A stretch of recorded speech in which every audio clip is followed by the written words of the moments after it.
మొత్తం ఇంజక్షన్ చేసుకునే ఇంజక్షను ఒకే ఇంజక్షన్తో అందరికీ మొత్తం ఇంజక్షన్లు చేసేసారండి. ఇప్పుడు ఒక హెచ్ఐవి వాడికి ఇంజక్షన్ చేశారండి, ఈ సూది అదే మొత్తం మందు అందరికీ పొడిచేసుకుంటూ వెళ్ళిపోయారండి.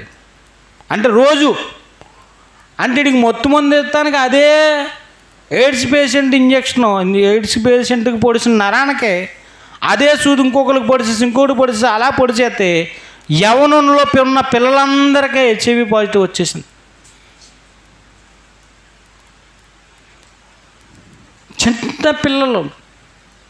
చిన్న పిల్లలు ఇంకా ఎంతో భవిష్యత్తు ఉంది, కళ్ళ ముందే వాళ్ళ జీవితాన్ని ఆర్పేసుకుంటున్నారు, చిదిమేసుకుంటున్నారు.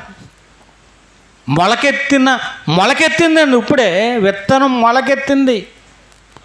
మొలకెత్తిన విత్తనాన్ని గిల్లేస్తే ఎదుగుతుందా?